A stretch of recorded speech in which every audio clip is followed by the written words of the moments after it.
नमस्कार, आपके साथ मैं हूं साक्षी जोशी।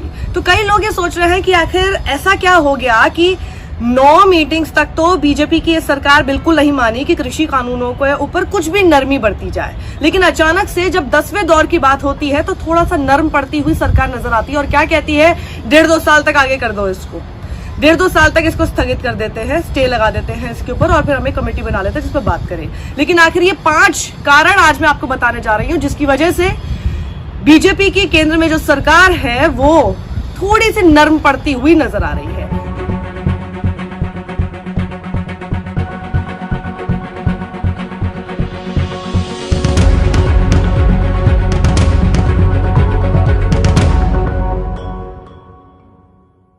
तो सबसे पहला और बड़ा कारण है सुप्रीम कोर्ट का वो फैसला। जब मैंने भी आपको खबर दिखाई थी कि सुप्रीम कोर्ट की सरकार को फटकार, उसके बाद मैंने एक और खबर की थी जब मैंने कमेटी को लेकर भी सवाल उठाए थे। लेकिन जब सुप्रीम कोर्ट ने केंद्र सरकार को आड़े हाथ लिया, फटकार भी लगाई, जिस तरह की बातें सुप्रीम कोर्ट ने कही, कई तरह की बातें ऐसी सामने आ रही हैं। कुछ रिपोर्ट्स ये कहती हैं कि बीजेपी के अंदर भी, सरकार के अंदर भी कई लोग इस फैसले से नाखुश थे।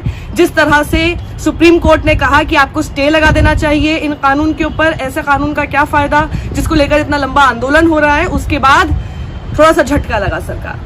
लेकिन हाँ, वो ये भी मानते हैं कि वो जो कमेटी के गठन वाली बात कही गई वो एक तरह से सरकार को ही फेस सेविंग और एक बीच का रास्ता कि उनको मिल सके इस पूरी सिचुएशन से बाहर निकलने का, उसके लिए दी गई है। तो सुप्रीम कोर्ट का फैसला सबसे बड़ा कारण है।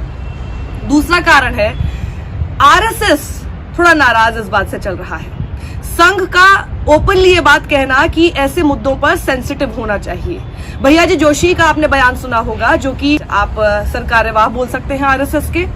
वो ये बात कह चुके हैं कि कोई भी आंदोलन इतना लंबा नहीं चलना चाहिए और अगर इस तरह की बात होती है तो कोई एक बीच का रास्ता जरूर निकालने की तरफ ध्यान देना चाहिए सरकार को भी। तो आपस में बात करके कोई एक बीच का रास्ता निकाला जाए, क्योंकि ये हमारे हक में नहीं है अगर इतना लंबा जन आंदोलन चलता है। और ये जन आंदोलन ही है, बहुत कोशिश कर ली इसको न जाने क्या क्या कहने की, लेकिन है ये जन आंदोलन। उसके बाद तीसरा बड़ा कारण ये बताया जा रहा है कि जो पार्टी के अंदर और जो सरकार के अंदर, क्योंकि आरएसएस एफिलिएट बहुत ज्यादा लोग हैं जो कि बीजेपी के साथ हैं, तो जो संघ के साथ इतने लंबे समय से जुड़े हुए हैं और एक तरह से वो भी अभी तक ये बात रखते आ रहे हैं कि शायद ये जो किसान आंदोलन है ये हमारे हक में नहीं है, हमें कुछ करना चाहिए, हमें फैसला वापस लेना चाहिए, कुछ तो करना चाहिए।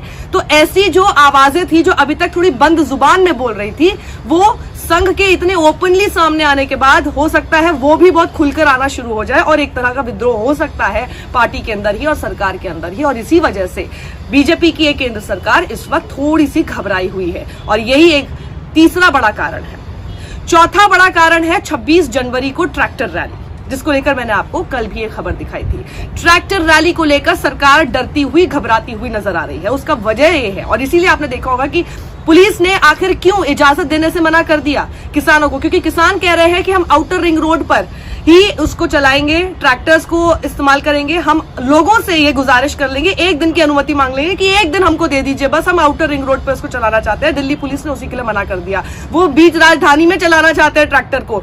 उससे सरकार ये डरी हुई है कि 26 जनवरी की जो रिपब्लिक डे परेड है उससे सारा ध्यान हटकर लोगों का ध्यान और फोकस सारा चला जाएगा उस ट्रैक्टर रैली की तरफ, खासतौर पर तब अगर वो बिल्कुल राजधानी के अंदर ही होने लगेगी। और इस बात को लेकर सरकार घबराई हुई है कि उसकी वजह से काफी एम्बैरसमेंट हो सकती है।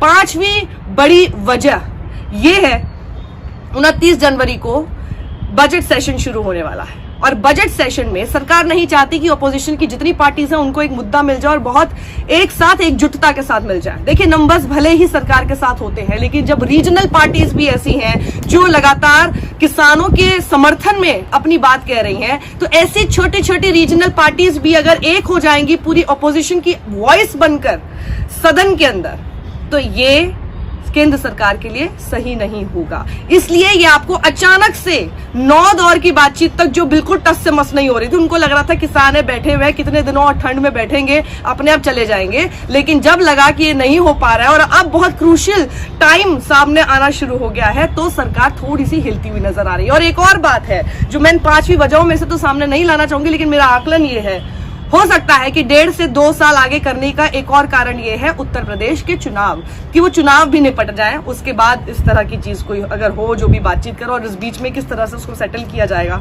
वो अलग बात है। लेकिन किसानों ने भी अपनी बात बहुत खूब रखी, इतने लोगों ने जो अपनी जान गंवा दी है इस बीच में, इसलिए थोड़ी ना कि इसको स्थगित कर दिया जाए और फिर हम कमेटी के ऊपर बातचीत करें अमेंडमेंट्स को लेकर। सत्यमेव जयते। वीडियो को ज्यादा से ज्यादा लाइक करिए, सब्सक्राइब कीजिए, कमेंट कीजिए। कमेंट करने से इसकी रीच बहुत बढ़ती है। अगर आप मेरी मदद करना चाहते हैं तो उसको बहुत से ज्यादा कमेंट कीजिए, इसको शेयर कीजिए, अपने परिवार, अपने दोस्तों के साथ इसको शेयर कीजिए, और उन लोगों के साथ तो खास तौर पर शेयर कीजिए जो एकदम पार्टीसन हो जाते हैं और आपसे इस बात को लेकर बहस करते हैं, किसानों का साथ नहीं देते हैं। किसानों का साथ अगर देना है तो उनको तो ये वीडियो जरूर पहुंचाइएगा।